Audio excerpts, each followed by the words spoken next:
Hello and welcome back to the channel. On today's video we are going to cover how I tune bows that are shipped into me. For those of you guys that are new here or don't know, my name is Jesse, aka Bergy Bowsmith. I tune bows for people all over the country and locally. About 85% of the bows I tune per year are shipped into me from out of state. And a lot of people have this kind of drilled into their mind, how do I tune a bow when the person isn't here? And it's a lot simpler than a lot of people would think, but it really does come down to making sure that you do the work on the front end and understand your customer's needs. So we'll kind of break it down from the initial conversation that I have with the customer, and that is what kind of bow you shoot, what release you shoot, what fletchings, broadheads, arrow spine, and from there I can get a pretty good idea of what we're working with right off the bat. Now, following that, I always make sure to let my customers know that regardless of how perfectly bare shaft tuned the bow is at 3, 9, 15 yards, that there is a possibility that when they get their bow back, if they shoot at 40, 50, 60, 70, 80 yards, they might have a little variance depending on the broadhead and depending on their form in their impact point.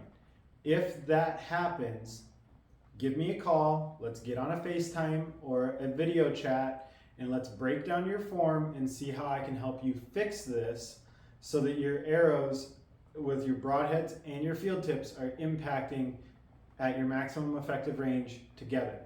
Now, I would say 9 out of 10 times this is not a problem. However, about once a week I end up having a call with somebody and making just a little form tweak, or we find out that they're shooting a really big 2-blade solid broadhead that does have the chance of planing or throwing off that accuracy just a little bit, and we need to move the rest 1 to 2 clicks. I've never had to have a rest moved more than, I would say, 3 clicks total. Now, when they ship their bow to me, there's a few things that I make sure that they send with. The bow, I need to make sure that your peep is where you want it so that I can put it right back where it was, and a bare shaft and a fletched shaft so that I can compare. Now, another conversation that always comes up when I have this conversation is I always ask them, do you fletch your own arrows or do you have somebody else fletch them? And do you have a paper tuner? Or do you have the ability to make a paper tuner? Most people will say yes, that they do. If you don't, we go down that rabbit hole of how to mitigate this, or maybe have them send me some extras. But I always recommend that once I tune this bow and I bare shaft it, that when you get your bow back, it is not uncommon for you to have to knock tune a couple of your already fletched shafts to make sure that they are flying the same as what your bow is tuned to now, because not every bow likes to shoot in the same position, and you can't just slap your fletchings on and expect perfect results. So most times, if a customer gets their bow back and the broadheads are not impacting with the field tips, the first thing I'm going to have them do is just rotate to the next fletching and shoot it again. And then if that doesn't fix it or it gets worse, we're going to rotate to the next fletching. And usually one of those fletching configurations that are already on their pre-fletched arrows that I did not have here will fall in line, and that broadhead will fly excellent. On the off chance that it doesn't, then we'll move to fixing your form. If that doesn't fix it, then we'll start moving the rest. It's a progression. It's a process of asking the right questions to make sure that your customer is taken care of. Now, when I tune a bow, I always make sure, you guys have heard me say this before, and I'm going to keep saying it, is that a bow is a machine. Tune the bow, fix the shooter. So I always run everything right down the center of the bow in manufacturer's spec. A lot of people get confused and think that 13/16 is just that center shot. It can change manufacturer to manufacturer. So I always make sure to follow the manufacturer's recommended specification for center shot. Anytime I shim, your center shot will change slightly, not a ton, depending on how massive the movement is, and I will reset that rest back to center. And through my process, I make sure that the cam lean is good, everything's running down the center, bare shafts are flying through paper at 3, 9, and 15 yards.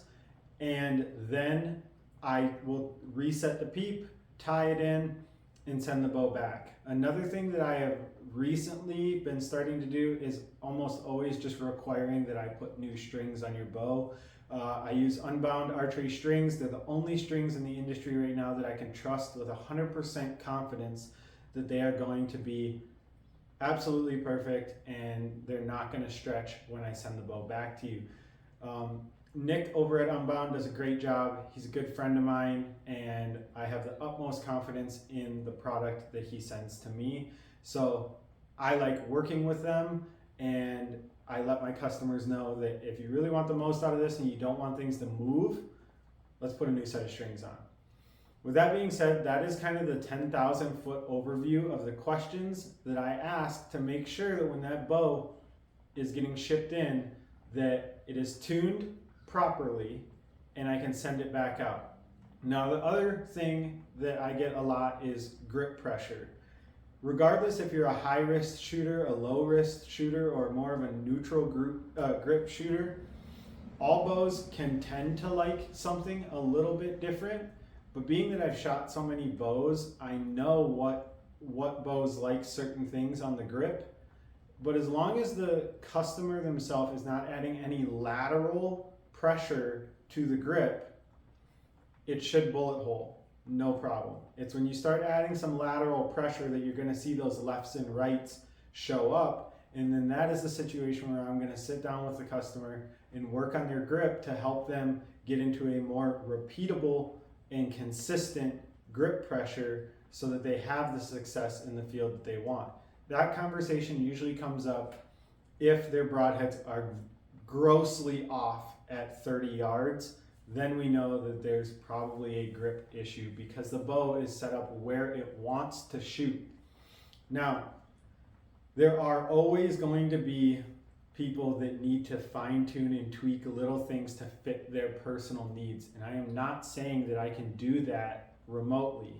I can't do that, but I can sit and I can help you with that.